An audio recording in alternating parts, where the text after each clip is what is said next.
गुरु साक्षात् परब्रह्म तस्मै श्री गुरुवे नमः। अखंड मंडलाकारं व्याप्ते चराचरं तत्पदं दर्शितं देवं तानमामि गुरुदेव। बोले गुरु भगवान की जय।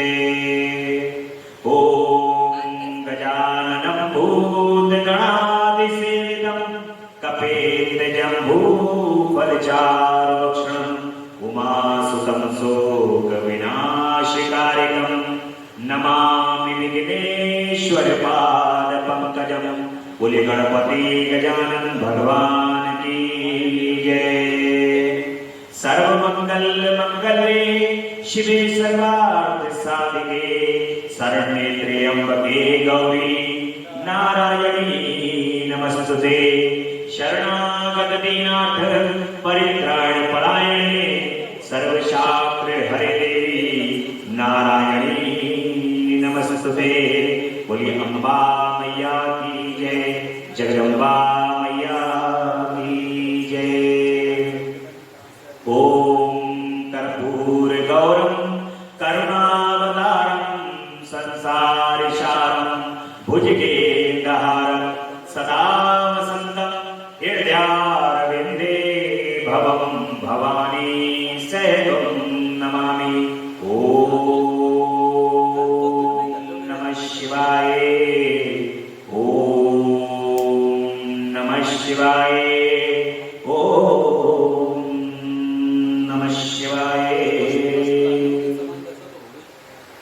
भगवान श्री गुरुदेव की असीम अनुकंपा से, माता पिता के आशीर्वाद और जगदम्बा पराम्बा पराशक्ति की परम सानिध्यता, परम कृपा, भगवान भोलेनाथ की परम कृपा से आप सभी भक्तों के भाग्य के कारण अमृतमयी भगवान की ये कथा का आज 13वां दिवस है, त्रयोदश दिवस है आज भगवान की इस कथा का। और आप सभी भक्त बड़े प्रेम से, बड़े भाव से इस कथा को सुन रहे हैं। जो शरीर इस कथा को यहाँ पर आकर के सुन सकते हैं, उपस्थित होकर के इस कथा को सुन रहे हैं, वे इस कथा का परम आनंद तो ले ही रहे हैं, उसके साथ साथ भगवान की कृपा से आप तक ये YouTube के माध्यम से शिवम मिश्रा हैस भक्ति रस पर ये कथा आप तक लगातार पहुंच रही है और आप इसका प्रतिदिन रसपान कर रहे हैं। भगवान की कृपा जब होती है तब उनकी कथा को सुनने का परम सौभाग्य प्राप्त होता है। अमृतमयी कथा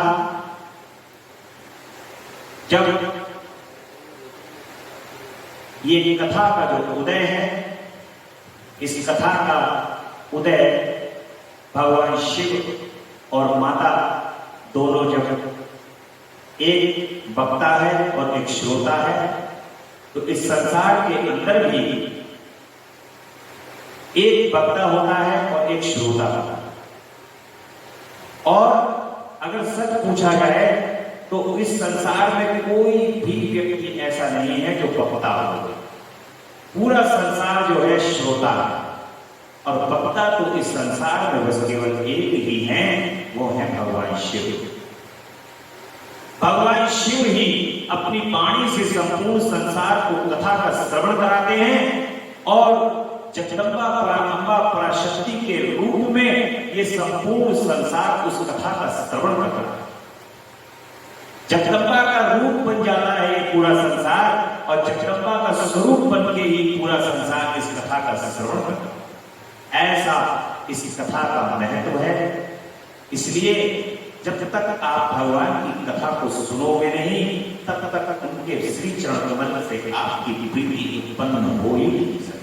क्योंकि कथा का ऐसा महत्व है, जब आप उनके महत्व को सुनोगे, उनके वर्णन को सुनोगे, तो अपने आप स्वतः ही धीरे धीरे धीरे धीरे एक एक करके अंकुर जो है वो हृदय के अंदर फूटना शुरू हो जाएगा और जगदम्बा पराम्बा पराशक्ति और भगवान शिव की परम कृपा हो जाएगी और आपको उनकी कथा को श्रवण करने में परम आनंद की प्राप्ति हो जाएगी।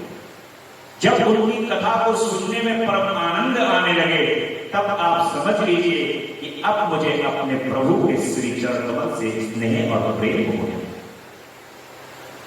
क्योंकि आप जब उनकी कथा को सुनने में मन लगाने लगेंगे, उनकी कथा को सुनने में जब आप अपना हृदय को समर्पित करने लगेंगे, तब आप ये बिल्कुल निश्चित जानिए कि भगवान आप पर कृपा कर रहे हैं। जब उनकी परम कृपा हो रही है, तभी ये बुरी बुद्धि उनकी कथा को श्रवण करने में, उनके नाम को लेने में।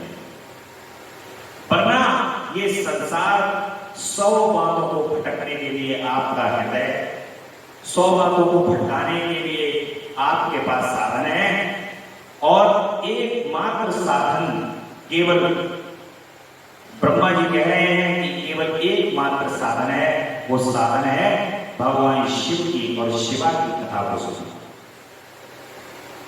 पूर्व की कथा में हम सुन रहे हैं कि ब्रह्मा जी दक्ष प्रजापति को कहते हैं कि हे दक्ष, तुम घोर तपस्या करके भगवान शिव को शक्ति से मिलन करा दो, उनका भगवान शिव का शक्ति से मिलन कराओ और ऐसा कार्य करो जिससे जगदम्बा शिवा जो है वो प्रसन्न हो जाए और प्रसन्न होकर के तुम्हारे यहाँ पर पुत्री के रूप में जन्म ले लें, और पुत्री के रूप में जन्म लेने के पश्चात भगवान शिव की तपस्या करके भगवान शिव को प्राप्त कर ले। ऐसा दक्ष प्रजापति से ब्रह्मा जी कह रहे हैं। दक्ष ने भी ब्रह्मा जी की आज्ञा को मान करके घोर तपस्या की है, और वाल्मीकि के गर्भ में 60 कन्याओं की उत्पत्ति हुई है। उन 60 कन्याओं का अलग अलग विवाह दक्ष प्रजापति ने कर दिया है, और अब चूंकि जगदम्बा सती के प्रादुर्भाव का समय आने वाला है, दक्ष ने घोर तपस्या की है। करोड़ों करोड़ों करोड़ों करोड़ों दिन उसको इस तपस्या के अंदर लग रहे हैं करने में, क्योंकि जगदम्बा को उस पुत्री के रूप में प्रकट करना कोई आसान कार्य नहीं है। और बड़ी घोर तपस्या दोनों वारुणी और दक्ष प्रजापति दोनों करते हैं। जब जगदम्बा प्रसन्न हो जाती है, तब अपना स्वरूप के अंदर माता दर्शन प्रदान कर देती हैं, और दक्ष प्रजापति से कहती हैं कि दक्ष, मैं तुम्हारी तपस्या से प्रसन्न हूं, और मांगो तुम क्या वर मांगते हो, जो वरदान मांगोगे मैं वो तुम्हें प्रदान कर दूंगा। दक्ष प्रजापति बड़े ही विनम्र भाव से जगदम्बा से कहते हैं कि हे जगदम्बा पराशक्ति, यदि आप मुझसे प्रसन्न हैं तो मेरे घर में आप पुत्री के रूप में जन्म लीजिए। मैं यहां पर थोड़ा सा ये भी और कहना चाहूंगा कि इस संसार के अंदर जितने भी घर के अंदर पुत्रियां हैं, वो सभी जगदम्बा का स्वरूप है। इसीलिए जगदम्बा के स्वरूप होने के कारण आपने देखा होगा कन्याओं का पूजन किया जाता है। छोटी छोटी कन्याओं का पूजन करके उनसे आशीर्वाद प्राप्त किया जाता है, और उन कन्याओं का पूजन करके जो व्यक्ति आशीर्वाद प्राप्त करता है, जगदम्बा भी ऊपर परम कृपा करती है, परम प्रसन्न होती है उन कन्याओं का पूजन करके। क्योंकि ये प्रथा आज से नहीं, आदिकाल से चली आ रही है। सतयुग से ये कथा चल रही है कि जब जगदम्बा की घोर तपस्या कोई करता है तो जगदम्बा उनके यहाँ पर कन्या के रूप में प्रकट हुए। परंतु आजकल के इस आधुनिक युग में सबको जो है वो पुत्र की अभिलाषा है, सब पुत्र चाहते हैं, लेकिन पुत्र भी आवश्यक है और पुत्रियां भी आवश्यक हैं। मैं ये नहीं कहूंगा कि पुत्र आवश्यक है या पुत्रियां आवश्यक है, ऐसा नहीं कहूंगा, लेकिन इस संसार में संसार का समस्त समानांतर उसको लाने के लिए पुत्र और पुत्रियां दोनों आवश्यक हैं। केवल पुत्र की अभिलाषा के लिए पुत्री की भ्रूण में हत्या करना ये घोर पाप है, घोर अपराध है। जो जगदम्बा को श्री चरण कमल से प्रेम करने वाले हैं, उनके श्री चरण कमल में जो अनुराग रखने वाले हैं, उन लोगों को क्या संसार के समस्त किसी भी प्राणी को ऐसा कार्य नहीं करना चाहिए जिससे कन्याओं का इस धरती के ऊपर जन्म देने से उनको रोका जाए। क्योंकि ये जगत कल्याणी है, जगत का कल्याण करती हैं, प्रकृति स्वरूपा हैं, और जो प्रकृति स्वरूपा हैं जगत का कल्याण करने हैं। यदि आपने प्रकृति से छेड़छाड़ की या प्रकृति के साथ किसी भी प्रकार का भेदभाव किया तो आने वाले समय में प्रकृति इस संपूर्ण संसार को ही नष्ट भ्रष्ट करके रख देगी। इसलिए समस्त संसार के लिए ये सोचना चाहिए कि इस तरीके का जघन्य पाप जो जिस तरीके से समान तरीके से जो प्राप्त हो रहा है वो समान तरीके से प्राप्त करना चाहिए। उसके अंदर किसी भी प्रकार का कोई भी ऐसा बैरियर नहीं लगाना चाहिए इस तरीके से केवल हमें पुत्र की प्राप्ति हो, पुत्रियां नहीं प्राप्त हो। ये घोर पाप है, घोर अपराध। ये मैसेज यहाँ से कथा के माध्यम से आप सभी जो इस कथा जहां तक भी ये कथा पहुंच रही है, आप सभी इसको फॉलो करें। इस चीज के लिए आप अपने हृदय में आत्मसात करें और संसार में अन्य किसी जगह भी कोई ऐसा कार्य हो रहा हो तो वहां पर इस ज्ञान को अवश्य पहुंचाएं और लोगों तक एक से 1000 लोगों तक, जैसे कहते हैं ज्ञान होता है, ज्ञान एक साथ 1000 लोगों तक दिया जा सकता है, लाख लोगों तक, करोड़ों लोगों तक पहुंचाया जा सकता है। तो ज्ञान जो है वो इस बात का अवश्य हो। दक्ष प्रजापति ने घोर तपस्या करके मां को प्रसन्न किया है और मां उनके यहाँ पर जन्म लेने जा रही हैं। बाबा के घर अब लाली आने वाली है, दक्ष प्रजापति के घर अब जगदम्बा आने वाली है। और दक्ष अपने यहाँ पर जब अपने राज्य में पहुंच जाते हैं, आश्रम में रह रहे हैं वैसे वो, और आश्रम में पहुंच जाते हैं, वहां पहुंच करके इंतजार करने लगते हैं कि किसी प्रकार से जगदम्बा का अवतरण होगा। लेकिन मां जो है वो एक बार दक्ष प्रजापति से यहाँ पर कह जाती हैं कि हे दक्ष, यदि किसी भी प्रकार का तुमने मेरा अपमान किया तो उसी समय ये तुम्हारा किया हुआ शरीर में त्याग करके पुनः अपने लोक को वापस चली जाओ। ऐसा दक्ष से माता कह देती हैं, एक चेतावनी दे देती हैं, क्योंकि उनको आगे की रचना का आविष्कार करना है। इसलिए पता है कि आगे कौन सी रचना होनी है, ऐसे कौन सी रचना होनी है। और 9 महीने बीत जाने के पश्चात 10वें महीने में जगदम्बा वारिणी के गर्भ से जन्म लेती हैं और समस्त देवी देवता प्रफुल्लित और हर्षित उठते हैं, क्योंकि सबको पता है अब शिव की जो शिवा है वो जन्म ले चुकी हैं। भगवान शिव जो है अब शक्ति के साथ विराजित होने वाले। ये सबको अब बड़ी प्रसन्नता हो रही है। सभी देवता जो है वो साहस से उछल रहे हैं कि अब तो जगदम्बा आ गई है, अब सृष्टि का निर्माण होगा। देखिए, जो नारद जी ने दक्ष के जो पुत्र थे उन पुत्रों के लिए वैराग्य जो कराया है, जो वैराग्य की लीला हो रही है, उसका भी कारण यही है कि सृष्टि की संरचना ही नहीं हो रही है।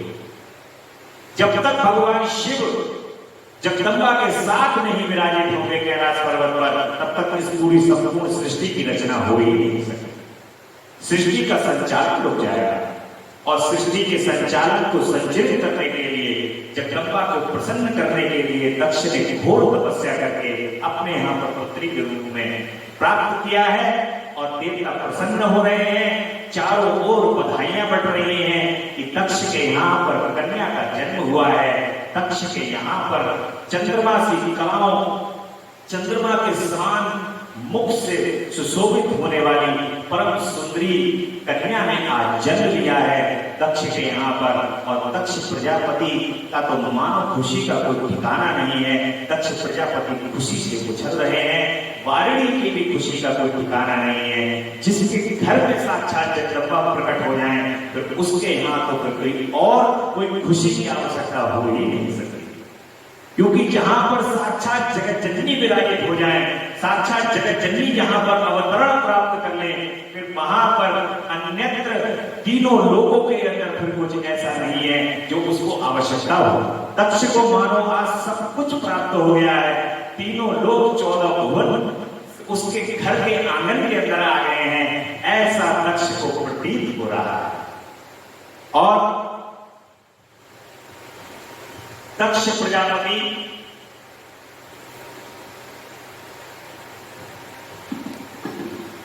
अपनी जिन 60 कन्याओं का विवाह करते हैं, इस प्रसंग में है, माता धीरे धीरे धीरे धीरे करके बड़ी होने लगती हैं। चंद्रमा की कलाओं की तरह जो है वो माता बढ़ रही हैं। और इससे पूर्व दक्ष जो है वो अपनी 60 कन्याओं का विवाह करते हैं। और तदंतर प्रजापति दक्ष अपनी 60 कन्याओं में से अलग अलग देवताओं से उनका विवाह करते हैं। और इस अवसर पर भगवान विष्णु आदि सभी देवता, जब माता का जन्म हो जाता है तो विष्णु भगवान, ब्रह्मा जी, इंद्र आदि सभी देवता जो हैं वो आकर के स्तुति पढ़ते हैं, स्तुति करते हैं जगदम्बा की। या देवी सर्वभूतेषु मातृ रूपेण संस्थिता नमस्तस्यै नमस्तस्यै नमस्तस्यै नमो नमः। या देवी सर्वभूतेषु शक्ति रूपेण संस्थिता नमस्तस्यै नमस्तस्यै नमस्तस्यै नमो नमः। हे माता, आप जगत के कल्याण के लिए यहाँ पर आई हो, आपको बारंबार नमस्कार है। आप मातृ रूपेण माता का रूप धारण करके, शक्ति का रूप धारण करके आई हो, आपको बारंबार हमारा नमस्कार। इस प्रकार मां की स्तुति हो रही है। और माता जो है वो धीरे धीरे धीरे धीरे करके बड़ी हो रही है, क्योंकि अब आगे की लीला प्रारंभ करनी है। सती की तपस्या, माता सती जो है वो जब बड़ी हो रही है, अब दक्ष को चिंता होती है उनके विवाह, क्योंकि विवाह किससे होना है? विवाह होना है भोले भंडारी से। और इनको तपस्या से, ध्यान से केवल और केवल एक ही है, वो है जगदम्बा। वही बस केवल इनके साथ वर्ण कर सकती हैं, इनके साथ उनका विवाह हो सकता है। नारद जी को फिर नारद जी आ जाते हैं दक्ष के दरबार में, और नारद जी आकर के दक्ष को कह देते हैं कि हे दक्ष, तुम सती से कहो कि भगवान शिव को प्राप्त करने के लिए घोर तपस्या करें, तभी भगवान शिव की प्राप्ति हो सकती। सती की तपस्या से संतुष्ट देवताओं का कैलाश में जाकर भगवान शिव का स्तंभन करना, और माता घोर तपस्या करने लगती हैं। और जब मां घोर तपस्या करने लगती हैं तो सभी देवता लोग जो हैं, अब देखो सबसे ज्यादा बाजी मारने वाला इस संसार के अंदर कौन है पता है आपको? सबसे ज्यादा स्वार्थी अगर कोई है तो वो है देवता लोग। देवता सबसे ज्यादा स्वार्थी है, उन्हें अपना सिंहासन डोलता हुआ सबसे पहले दिखाई देता है। कोई राक्षस कहीं अगर इंद्रलोक के अंदर घुस जाए तो सबसे पहले उन्हें चिंता हो जाती है कि सिंहासन गया है हमारा। अब ये देवता लोग जो हैं वो कह रहे हैं कि माता सती ने जन्म ले लिया है और तपस्या भी कर रही है, लेकिन भगवान शंकर के जो है वो दस से मसनी हुए हैं कैलाश पर्वत पर से। कहीं ऐसा तो नहीं है ये मामला खाली चला जाए। अब स्तुति करने भगवान शंकर के कैलाश पर्वत पे चले, सारे देवता एकत्रित होकर के कैलाश पे कि माता सती तपस्या कर रही है, प्रभु उन पर ध्यान दो देने के लिए। जबकि भगवान शिव की और माता की दोनों की संयुक्त रूप से ये लीला चल रही है। भगवान शिव और की आज्ञा से भगवान माता सती ने अवतार लिया है, वही अवतरण लेकर के अब भगवान शिव के साथ आ रही हैं। और उस तपस्या को बस केवल ये कहते नहीं है कि एक नाट्य है, नाटक, क्योंकि वो तो उनसे कभी दूर हो ही नहीं सकती, भगवान शिव से कभी जा ही नहीं सकती दूर। इसलिए अब देवता लोग तुरंत पहुंच गए कैलाश पर्वत पर, कह रहे हैं कि प्रभु ऐसे ऐसे करके दक्ष के यहाँ पर एक कन्या है और वो कन्या आपको प्राप्त करने के लिए घोर तपस्या कर रही है। हे भोलेनाथ, उस पर परम ध्यान, ऐसा आप प्रभु उसकी तपस्या से प्रसन्न हो जाओ, उसको ग्रहण कर लो। इस तरीके से देवता लोग जो हैं वो भगवान शिव का वहां पर स्तंभन कर रहे हैं। नारद जी कहते हैं कि एक दिन मैंने तुम्हारे साथ जाकर पिता के साथ खड़ी हुई सती को देखा। वह तीनों लोगों की सारभूता सुंदरी हैं और उनके पिता ने मुझे नमस्कार करके तुम्हारा भी सत्कार किया। यह देख लोक लीला का अनुसरण करने वाली सती ने भक्ति और प्रसन्नता के साथ मुझको तुमको भी प्रणाम किया है। नारद तदंतर सती की ओर देखते हुए हम और तुम दक्ष के लिए शुभ आसन पर बैठे। तत्पश्चात मैंने उस विजयशिला बालिका से कहा कि सती, जो केवल तुम्हें ही चाहते हैं और तुम्हारे मन में भी एकमात्र जिनकी कामना है, उन्हीं सर्वत्र जगदीश्वर महादेव को तुम पति रूप में प्राप्त करो। शुभे, जो तुम्हारे सिवा दूसरी किसी स्त्री को पत्नी रूप में ना तो ग्रहण कर सके हैं, ना करते हैं और ना ही भविष्य में ग्रहण करेंगे, वे ही भगवान शिव तुम्हारे पति हो। वे तुम्हारे लिए योग्य हैं, दूसरे के नहीं है। नारद, सती से ऐसा कहकर मैं दक्ष के घर में देर तक ठहरा रहा, फिर उनसे विदा ले ली और तुम दोनों अपने अपने स्थान को चले गए। मेरी बात को सुनकर दक्ष को बड़ी प्रसन्नता हुई, उन्हें उनकी सारी मानसिक चिंता दूर हो गई और दक्ष को ऐसा लगने लगा कि अब जो है वो हमारी पुत्री का विवाह भगवान शिव से हो जाए। परमेश्वरी समझकर गोद में दक्ष ने अपनी पुत्री को उठा लिया, क्योंकि देखिए भगवान जब जिस वक्त मां ने उनको दर्शन दिए और उनको दिव्य दृष्टि प्रदान की, जैसे भगवान श्री कृष्ण ने जब देवकी और वसुदेव जी को कारावास में अपने अवतार लेने से पूर्व अपने विराट रूप में दर्शन दिए, विष्णु रूप में दर्शन दिए उनको, परंतु देवकी और वसुदेव को भगवान श्री कृष्ण के जन्म लेने के उपरांत वो पूर्व का जो दिया हुआ दर्शन है वो याद नहीं है, क्योंकि भगवान को विस्मृति करा देते हैं अपनी माया, क्योंकि भगवान श्री कृष्ण के साथ ही योग माया ने भी जन्म लिया है। भगवान के साथ उनकी माया साथ में चल रही है, क्योंकि माया इतनी प्रबल होती है कि आप उस माया से भगवान को पहचानना मुश्किल ही नहीं, नामुमकिन। वो पहचानने नहीं देते, जब वो चले जाते हैं तब आभास जब अवश्य होता है व्यक्ति को कि अरे मैंने तो भगवान के दर्शन कर लिए, अभी कुछ ही देर पहले तो भगवान अपनी लीला करके चले गए। ऐसी लीलाएं मेरे परम पूज्य पिताजी के द्वारा अनेक उनके जीवन के अंदर लीलाएं हुई हैं और उन्होंने सैकड़ों बार जगदम्बा के दर्शन किए और जगदम्बा ने सैकड़ों बार उनको इस बात का ज्ञान कराया कि अब उनको दर्शन करके जगदम्बा ने कई बार दर्शन दिए और बाद में उनको यह आभास हुआ कि ये तो जगदम्बा। हमारे जीवन में भी एक दो बार मां ने ऐसी कृपा की है, तो जीवन के अंदर एक या दो बार ऐसा आभास हुआ, परंतु बाद ऐसा प्रतीत हुआ कि अरे मां निकल गई, उन्होंने दर्शन दे करके हमें चली गई, परंतु उनकी माया उनके साथ में चल रही है और इसलिए उस माया के पर्दे के कारण आप उनको मनुष्य समझते रहोगे, उनको ऐसा समझते रहोगे तो हमारे आसपास ही हैं, इधर के हैं, उधर के हैं, इस तरीके की बुद्धि की प्रवृत्ति हो जाएगी जो आपको कभी प्रतीत ही नहीं होगा कि ये जो है वो जगदम्बा। ऐसा ही दक्ष के साथ होता है। दक्ष को मां जब रात्रि में तपस्या के समय में दर्शन देती हैं, दक्ष को उस समय का कुछ भी ध्यान नहीं है। जब नारद जी कहते हैं तो उनको परमेश्वरी समझ करके दक्ष प्रजापति अपनी गोद में उठा लेते हैं और कुमारोचित सुंदर लीला बिहारों से सुशोभित होती हुई भक्तवत्सला सती जो स्वेच्छा से मानव रूप धारण करके प्रकट हुई थी, कौमारावस्था पार कर गई और बाल्यावस्था बिताकर किंचित युवावस्था को प्राप्त हुई।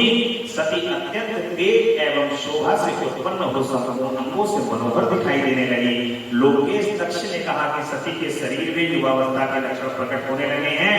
तब उनके मन में ये चिंता हुई कि महादेव के साथ इनका विवाह कैसे हो।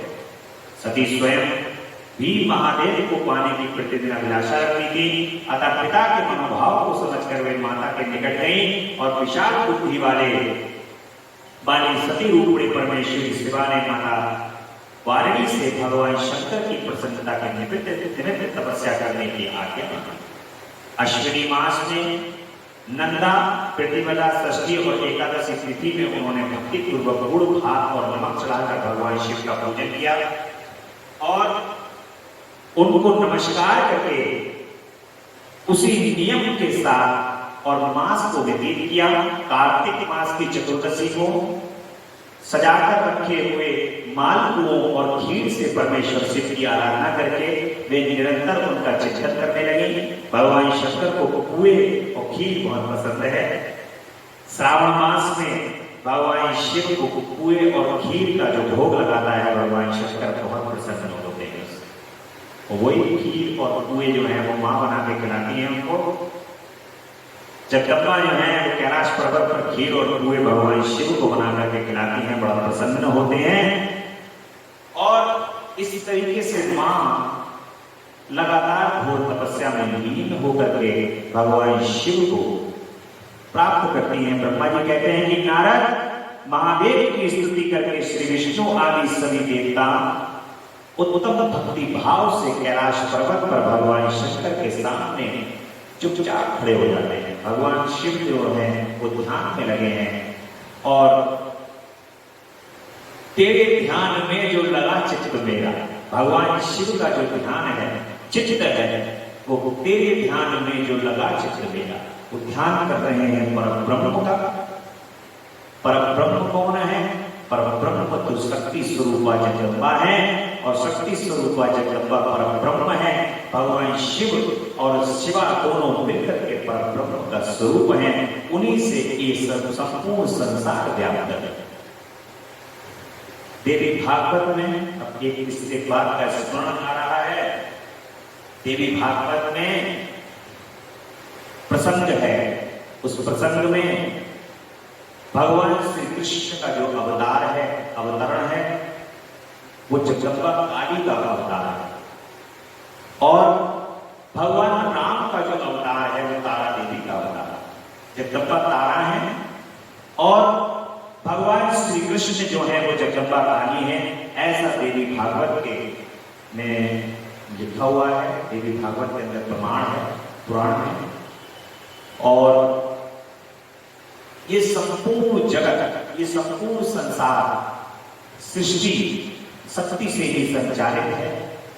और ये संपूर्ण शक्ति का जो स्वरूप है, देखिए आप दोनों में ही भगवान श्री कृष्ण की शक्ति के स्वरूप में है। जब उन्होंने देखा भगवान राम ने भी शक्ति का स्वरूप धारण किया हुआ है, तो दोनों ही शक्ति के स्वरूप है। संपूर्ण संसार शक्ति से ही संचालित होती है।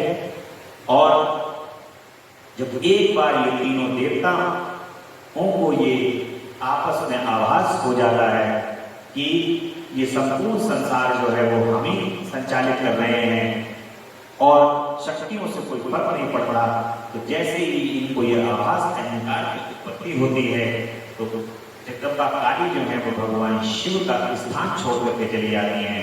लक्ष्मी जी भगवान विष्णु का और सरस्वती जी ब्रह्मा का स्थान छोड़ करके जब जाती हैं तो ये तीनों ही शक्ति के विलीन होने के कारण संपूर्ण संसार में त्राहिमाम हो जाती है।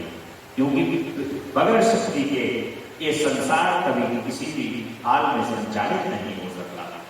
ये भी प्रसंग देवी भागवत में है। और ब्रह्मा जी का रुद्रदेव से सती के साथ विवाह करने का अनुरोध ब्रह्मा जी कहते हैं भगवान शिव से कि हे प्रभु, अब अपनी लीला को जो है वो यहाँ पर आप अपनी लीला को पूर्ण रूप प्रदान करो। माता सती जो है आपकी घोर तपस्या कर रही हैं, आपकी घोर तपस्या के कारण अब आप उनको स्वीकार कर लो, ऐसा ब्रह्मा जी भगवान शिव से कहते हैं। ब्रह्मा जी कहते हैं कि श्री विष्णु आदि देवताओं द्वारा की हुई स्तुति को सुनकर के सबकी उत्पत्ति से हेतुभूत भगवान शंकर बड़े प्रसन्न हो जाते हैं। भगवान शिव बड़े प्रसन्न हो जाते हैं और जोर जोर से हंसने लगते हैं कि तुम ब्रह्मा और विष्णु को अपनी अपनी पत्नी के साथ आकर के देख करके महादेव हम लोगों से चित बर्ताव किया और हमारे आगमन का कारण पूछा। भगवान शिव कहते हैं कि हे हरे हे विधे, हे देवताओं और महर्षियों, आज निर्भय होकर यहाँ अपने आने का ठीक ठीक कारण बताओ। तुम लोग किस लिए यहाँ आए हो और कौन सा कार्य आ पड़ा है, वह सब मैं सुनना चाहता था। भगवान शिव कह रहे हैं कि बताओ तुम लोग किस कार्य से आए। मुनि महादेव के इस प्रकार पूछने पर भगवान विष्णु की आज्ञा से मैंने वार्तालाप आरंभ की।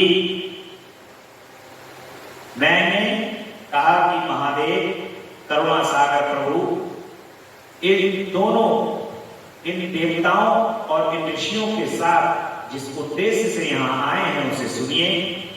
हे वृषभध्वज, विशेषता आपके लिए ये हमारे यहाँ आगमन हुआ है, क्योंकि हम तीनों सारथी सृष्टि चक्र के संचालन स्वरूप प्रायोजन की सिद्धि के लिए यहाँ पर आए हैं, एक दूसरे के सहायक हैं। सारथी को सदा परस्पर यथायोग्य सहयोग करना चाहिए, अन्यथा ये जगत टिक नहीं सकता। परमेश्वर, कुछ ऐसे असुर उत्पन्न होंगे जो मेरे हाथ से मारे जाएंगे, कुछ भगवान विष्णु के और कुछ आपके हाथ से नष्ट होंगे। हे महाप्रभु, कुछ असुर ऐसे होंगे जो आपके पुत्र के हाथ से ही मारे जा सकेंगे। देखिए, अब उन्होंने अपना हित साधने के लिए सभी देवता जो है कैलाश पर्वत पर एकत्रित हैं।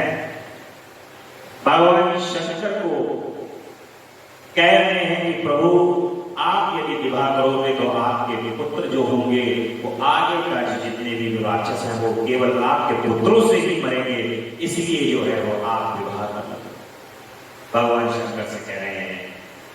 भगवान शिव कह रहे हैं, सदा देवताओं को सदा उत्तम सुख प्राप्त होगा, घोर असुरों का विनाश करके आप जगत को सदा स्वास्थ्य एवं अभय प्रदान करेंगे, अथवा वह भी संभव है कि आपके हाथ से कोई असुर न मारा जाए, क्योंकि आप सदा योग युक्त रहते हैं, राग द्वेष से रहित रहते हैं तथा एकमात्र दया करने में ही लगे रहते हैं। प्रभु, हो सकता है कि आप कोई राक्षस का पति ही ना करें। भगवान शंकर से कह रहे हैं। इसलिए आज एक मैं वीडियो देख रहा था, भगवान रावण का और भगवान शंकर का संवाद है। रावण जो है वो भगवान शिव के सामने खड़े होकर के उस संवाद में कह रहा है कि तुम चाहते ही नहीं हो कि मैं जीत जाऊं, तुम भी भगवान, तुम भी राम के साथ हो गए। इस तरीके से जो है वो भगवान शिव को जो है वो ताने दे रहा है। रावण खड़ा हुआ और भगवान शिव जो है बड़ी प्रसन्नता पूर्वक उसको सुन रहे हैं और कह रहे हैं कि तुम चाहते हो मेरे अहंकार का नाश हो जाए, इसीलिए तुम जो है वो चाहते हो कि मैं हार जाऊं, युद्ध में परास्त हो जाऊं। इस तरीके की जो उसको मैं देख रहा था तो मैं सोच रहा था, मैंने कहा कि भगवान जो भक्त होते हैं भगवान के, जो उनका संवाद होता है, भले चाहे रावण की प्रवृत्ति अहंकारी प्रवृत्ति है, परंतु वो ये जानता है कि जिनके आगे मैं खड़ा हूं वो अहंकार का भक्षण करने वाले हैं, अहंकार को नष्ट करने वाले हैं। उनके सामने तो किसी भी तरीके का अहंकार चल ही नहीं सकता। इसलिए वो कह रहा है कि मैं अपना अहंकार नहीं छोड़ सकता। उसको वो बात स्मरण है कि तामस तन कछु साधन नाही, प्रीत न पद सरोज मन माई। रावण को ये बात पता है कि जो मैंने तामस तन को ग्रहण किया है, ये राक्षसी शरीर जो मैंने प्राप्त किया है, इससे भगवान विष्णु की भक्ति तो मैं कर नहीं सकता।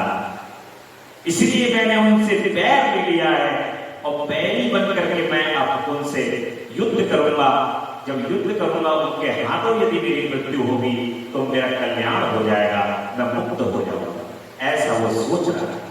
इसलिए जो है वो भगवान शिव के आगे इस बात का वो अपने गुस्से में अपना वो प्रतीक कर रहा है। और भगवान शिव तो बड़े दयालु हैं, बहुत कृपालु हैं। उन सब की इस बात को पहले भगवान ने कहा कि नहीं, ऐसा संभव नहीं है, ये सब कुछ नहीं हो सकता। भगवान कह रहे हैं कि मेरा तो ना कोई गोत्र है, ना मेरी कोई जाति है, ना मेरा कोई परिवार है, ना घर है, ना कोई निवास स्थान है, कुछ तो मेरा है नहीं, मैं विवाह करूं तो करूं कैसे। इस तरीके से भगवान शिव देवताओं को समझा रहे हैं, परंतु देवता तो अपना काम बनाने के लिए जो है वो निपुण है, वो कोई ना कोई युक्ति जो है वो अवश्य निकाल लेंगे और वो सारी युक्तियों को निकाल करके भगवान शिव के साथ माता सती का विवाह अवश्य करा करके ही छोड़ेंगे। जैसे जहां पर पंडित लोग अगर पहुंच जाएं तो वहां पर वो कार्य रुकरा के लौटते हैं, ऐसे ही ब्रह्मा जी हैं, ब्राह्मण के स्वरूप में हैं और देवताओं के साथ हैं। जब वो पहुंच गए हैं वहां पे तो भगवान शंकर को वो अपनी बात मनवा के ही लौटेंगे और भगवान शिव उनकी बातों में आकर के कह देते हैं कि ठीक है भाई, चलो तैयारी। भगवान शंकर कह देते हैं कि चलो ठीक है, मैं मान जाता हूं, जगत के कल्याण के लिए, लोक के कल्याण के लिए मैं जो हूं उस सती का वर्ण करूंगा। इस तरीके से भगवान शिव और सती को शिव से वर की प्राप्ति और भगवान शिव का ब्रह्मा जी को दक्ष के पास भेजकर सती का वर्ण करना, और भगवान शिव कह देते हैं कि ठीक है आप जाओ और सती का मैं वर्ण करूंगा। इस तरीके से भगवान शिव ब्रह्मा जी को आज्ञा प्रदान कर देते हैं। ब्रह्मा जी कहते हैं कि मुनि, उधर सती अश्विन मास की अष्टमी तिथि को उपवास करके भक्ति भाव से सर्वेश्वर शिव का पूजन किया। माता सती ने अष्टमी तिथि को अश्विन मास तो आप लोग जानते होंगे, अश्विन चैत्र महीना आवे, यानी कि माता का वो जगदम्बा का वो नवदुर्गा का समय चलता है, नवरात्रि का समय होता है, उसमें अष्टमी वाले दिन उपवास करके भक्ति भाव से सर्वेश्वर शिव का मां पूजन कर रही हैं। इस प्रकार नंदा व्रत पूर्ण होने पर नौमी तिथि को दिन में ध्यान मग्न हुई सती को भगवान शिव ने प्रत्यक्ष दर्शन दिया था। उनके 5 मुख थे और प्रत्येक मुख में 3-3 नेत्र थे। हाल देश में चंद्रमा शोभा दे रहा था, उनका चित्र प्रसन्न था और कंठ में नील चिन्ह दृष्टि गोचर हो रहा था। उनके 4 भुजाएं थी, उन्होंने हाथों में त्रिशूल और ब्रह्म कपाल पर अभय धारण कर रखा था। भस्ममय अंगारक से उनका सारा शरीर उद्दसित हो रहा था। गंगा जी उनके मस्तक की शोभा बढ़ा रही थी। उनके सभी अंग बड़े मनोहर थे, वे महान लावण्य के धाम जान पड़ते थे। उनके मुख करोड़ों चंद्रमा के समान प्रकाशित हो गए। माता सती को अपने ओरिजिनल रूप में भगवान शिव ने वहां पर दर्शन दे दिए और महादेव कहते हैं कि उत्तम व्रत का पालन करने वाली दक्षनंदिनी, मैं तुम्हारे इस व्रत से बहुत प्रसन्न हूं, इसलिए कोई वर मांगो। तुम्हारे मन को जो अभिष्ट होगा वही वर मैं तुम्हें दे दूंगा। ब्रह्मा जी कहते हैं कि मुनि जगदीश्वर महादेव यद्यपि सती के मनोभाव को जानते थे तो भी उनकी बात सुनने के लिए बोले कोई वर मांगो, परंतु सती लज्जा के अधीन हो गई थी, इसलिए उनके हृदय में जो बात थी उसे वे स्पष्ट शब्दों में कह ना सके। उनका जो अभीष्ट मनोरथ था वह लज्जा से आच्छादित हो गया। प्राण वल्लभ शिव का प्रिय वचन सुनकर सती अत्यंत प्रेम में मग्न हो गई। इस बात को जानकर भक्तवत्सल भगवान शंकर बड़े प्रसन्न हुए और शीघ्रता पूर्वक बारंबार कहने लगे कि वर मांगो। सत्पुरुषों के आश्रय भूत अंतर्यामी शंभु सती की भक्ति के वशीभूत हो गए थे। तब सती ने अपनी लज्जा को रोककर महादेव से कहा कि वर देने वाले प्रभु, मुझे मेरी इच्छा के अनुसार ऐसा वर दीजिए जो टल न सके। माता भगवान शिव से कह रहे हैं कि ऐसा वरदान प्रदान करो जो टल न सके। भक्तवत्सल भगवान शिव ने देखा कि सती अपनी बात पूरी नहीं कह पा रही हैं, तब वे स्वयं ही उनसे कहते हैं कि देवी तुम मेरी भार्या हो जाओ। अपने अभिष्ट फल को प्रकट करने वाले उनके इस वचन को सुनकर आनंद मग्न हुई सती चुपचाप खड़ी रह गई, क्योंकि वे मनोवांछित वर पा चुकी थी। फिर दक्ष कन्या प्रसन्न हो दोनों हाथ जोड़ मस्तक झुकाकर भक्तवत्सल भगवान शिव से बारंबार कहने लगी कि देवादिदेव महादेव प्रभु जगतपते, आप मेरे पिता को कहकर वैवाहिक विधि से मेरा पारिग्रहण करें।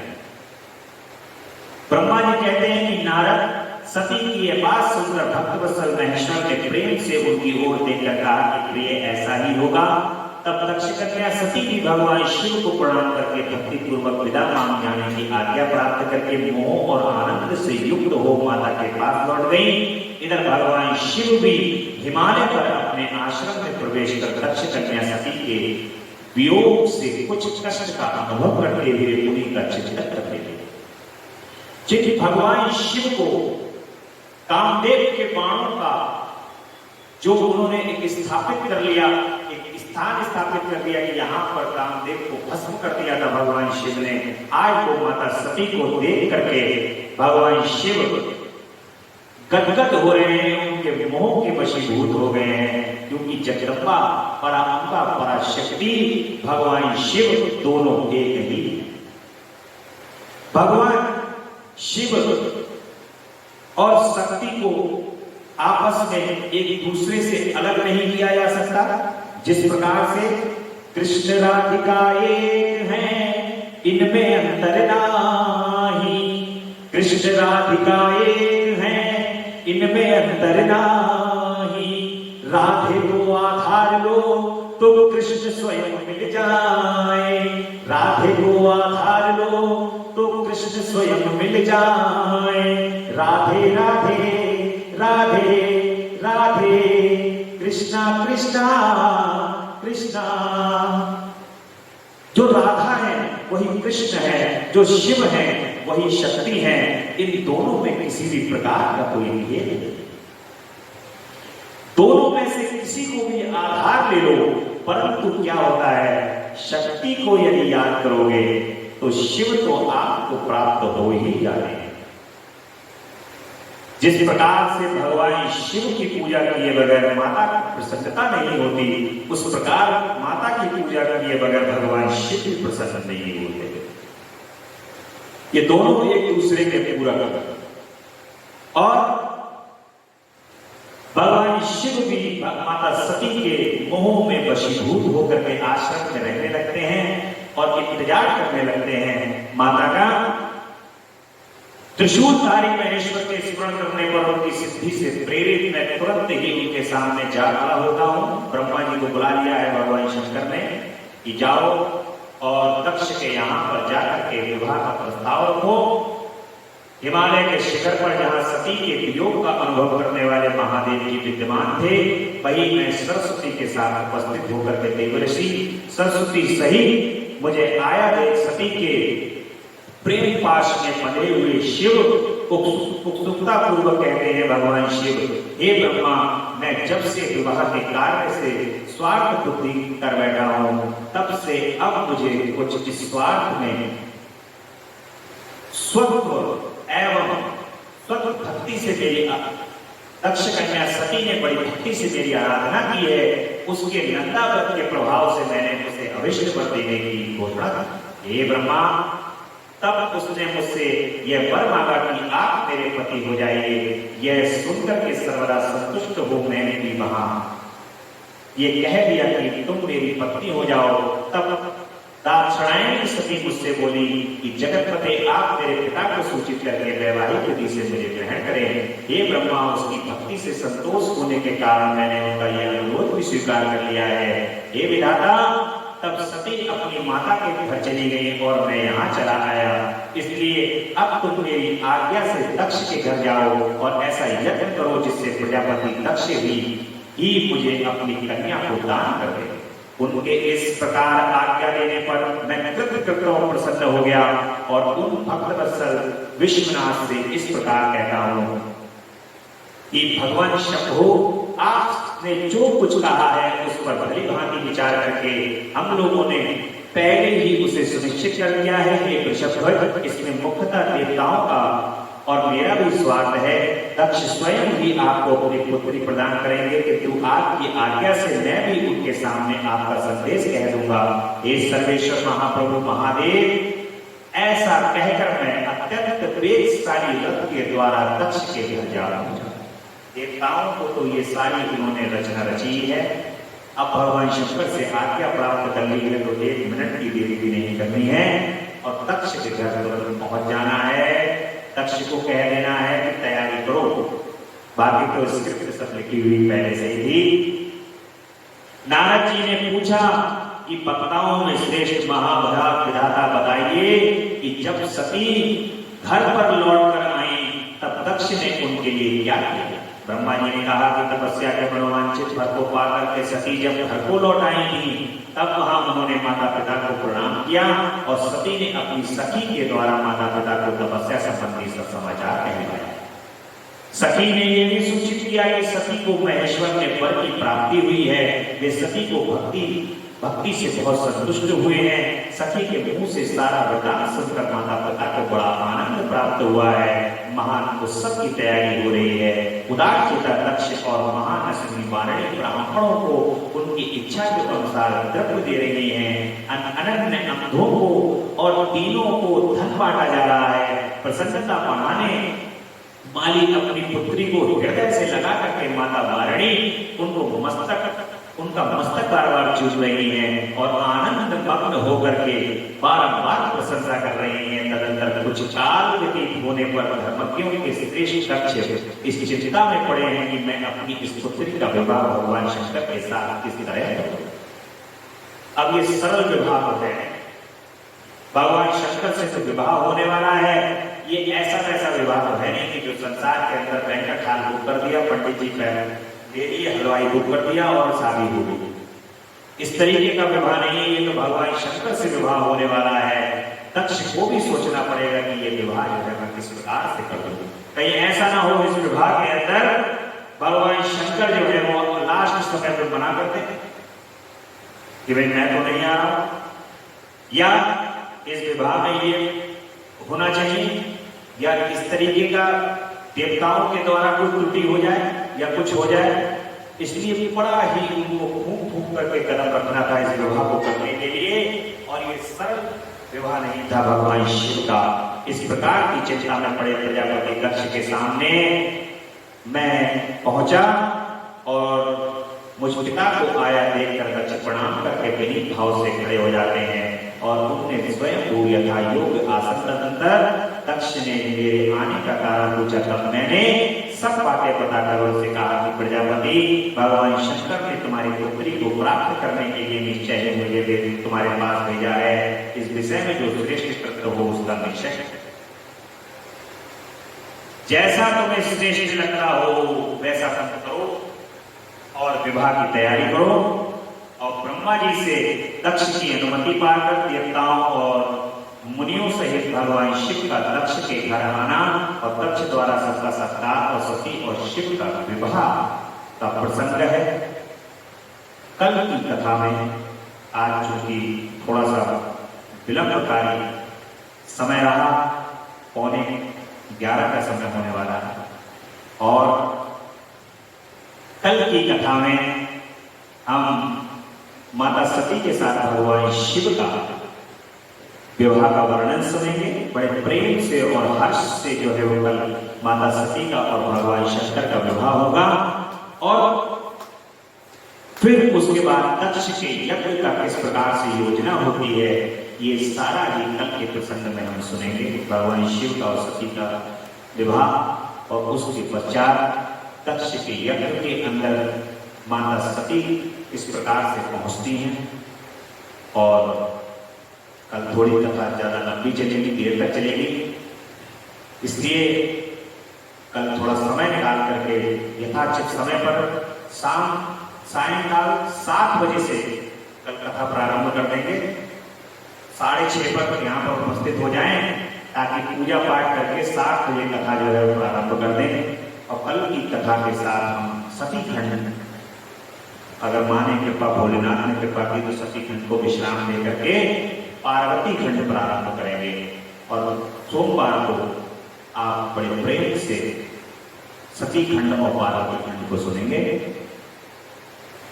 बड़े प्रेम से मां का नाम का, भोलेनाथ के नाम का स्मरण करेंगे कि तेरा पल पल बीता जाए, मुख से जपने नमः शिवाय, ओम नमः शिवाय, ओम नमः शिवाय, ओम शिवाय, ओम नमः शिवाय। मुसाफिरी जब पूरी होगी, चलने की मजबूरी होगी, मुसाफिरी जब चलने की मजबूरी होगी, अवसर खाली न जाए, उनसे जपने नमः शिवाय। तेरा अवसर खाली न जाए, उनसे जपने नमः शिवाय।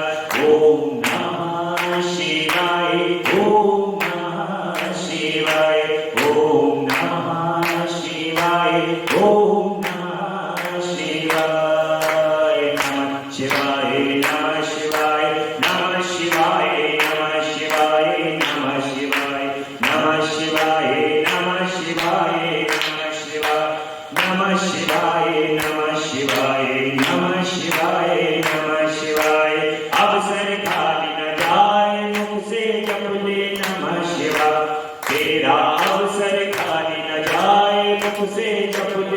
नमः शिवाय, ओम नमः शिवाय, ओम नमः शिवाय, ओम शिवाय, ओम नमः शिवाय।